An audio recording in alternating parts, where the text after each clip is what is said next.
Well, it's so great to hear your passion and your excitement for all this. It's very encouraging, actually. Well, it is. I'm stoked because, as you know, I've been in the band for a long, long time now, and I think a lot of bands, after the amount of time we've been together, might think, oh, well, we've had our run, done our thing, I guess we'll quit. But we're like, there's no way, man. I mean, why would the Lord be with this thing as we believe in them? And I believe ever since I first saw the Newsboys was we really didn't believe that the Lord would bring us all this way just to have us to fail at this critical point in time. And really we've taken what might seem to be a failure or might seem to be an ending of something and turned it around and turned it into this incredible brand new beginning of really one of the icons, I guess, one of the better term in our industry. I mean, we've been doing this for a long time, done many shows, and we've built up this branding, if you want to talk marketing talk, but I really believe that we have a lot of incredible fans out there. I think we got maybe a little bit of respect after all these years, and at the great. I mean, I think the great thing is too, a lot of people have great memories of Newsboys when they might have first met their wife or their husband at youth group, and Newsboys has been a big part of that. So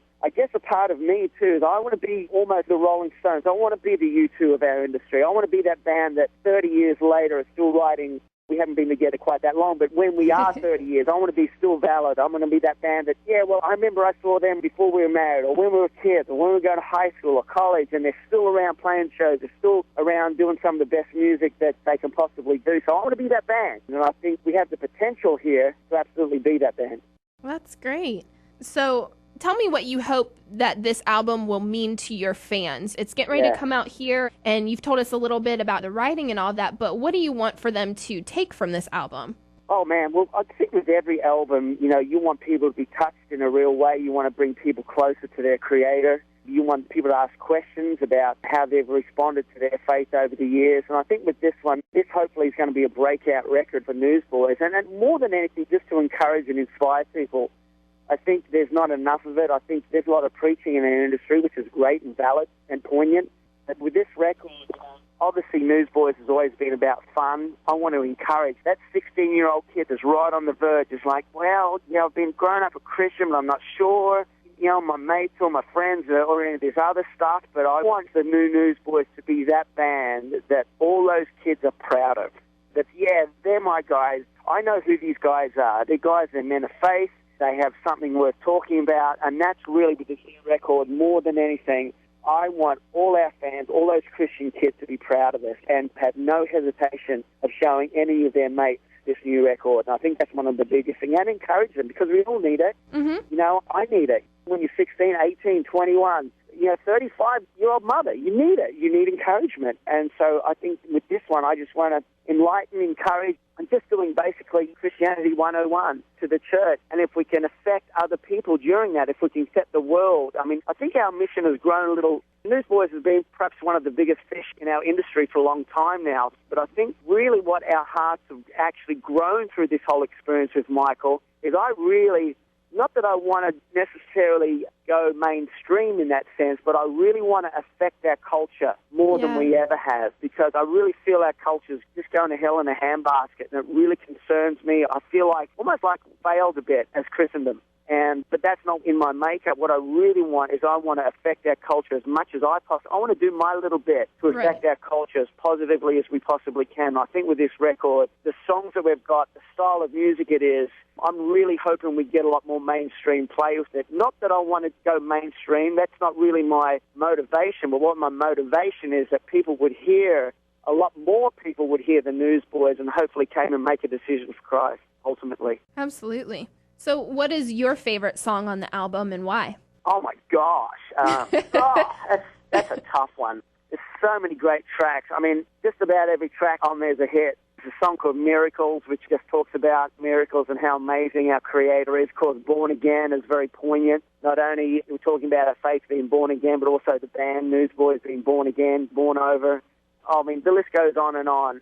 One Shot is a great song that I really enjoy and love. I actually love playing that song. It talks about we all only get one shot at doing what we do. We get one shot at life, so make it count. The list goes on and on, but hopefully we'll play stuff for you on the weekend. Well, when all is said and done and it's the end of the show and lights go down and all that, what do you hope that people walk away with at that point? Yeah, that's a great question. I want everyone to be encouraged. more than anything, as I said earlier, I think we all need encouragement. We all need to get kind of re-excited about our faith. And if anyone's on the edge, you're not sure, just ask the questions. I mean, like just what I did. I wasn't sure back in the day, and I just got on my knees and said, look, God, I don't know whether you're there. I really don't know. My parents have told me all my life that you are, but I've got to know for myself. And I think that's a question. You owe that 10 minutes to yourself as far as your life is concerned, to get down on your knees in your room by yourself, turn the TV off, turn the internet off, and just get down and say, look, I don't know if you're there, but if you are, I want you to reveal yourself to me. I want to know without a doubt. I want there to be no doubt in my mind that if I go forward in this faith, that I am convinced that you are there, that you love me, and he does. He loves us. I mean, I'm a parent, and when I became a parent, it was like the Father's heart became way more apparent to me than it was beforehand. Like I almost kind of thought before I was a parent that, well, he's up there with a big stick just waiting to cane me any time I stepped out of line, basically. But as we know now as parents, that's not the heart of a father. Yes, there is a part of a father that wants to discipline, but for the most part, the heart of a father is to encourage, is to nurture, is to build up, is to, come on, you can do it, son, I know you can. You know, that's the heart of a father. It's not there with a big stick going, just waiting for us to do wrong. And I think that's, as we get a little bit older, that's really what we want to come out of our music too. Is I think Christendom in general has a PR issue. I don't think people really understand what true Christianity is about. And part of this record is I want to reveal, I want people to see what it is really about. Think, if people really knew what it was really about, I think a lot more people would be attracted to it. Absolutely. I completely agree with that. Is there anything else that you'd like for our listeners to know or that you'd want to say to them? No, I pretty much talked out. Well, thank you so much for talking. Thank you so much for talking with us today, and congratulations on the new record getting ready to come out and Born Again hitting #1 on the radio charts and all that. And isn't that exciting? It is exciting. I mean, you know, for us to be together from, you know, as I said, the story's still being written, to come from the other side of the world, to put as many years and as much water under the bridge, you know, to have a brand new record, a brand new lead singer, brand new Newsboys, and have a #1 song, the first song that gets released. I mean, that, to me, that's such a confirmation of the grace, mercy, and of course, almost like the stamp of approval from our creators. Say, yep, well, here we go, boys. You know, there's your #1, and the best is yet to come. Absolutely. Well, thank you so much. It's been great talking with you, and I'm looking forward to having you guys come here, and can't wait to be your guinea pigs. Now, you coming to the show? Absolutely. I will be there all day. All right, make sure you come say hello. Okay, I will. All right. I'll talk to you later. Okay, bye. Bye.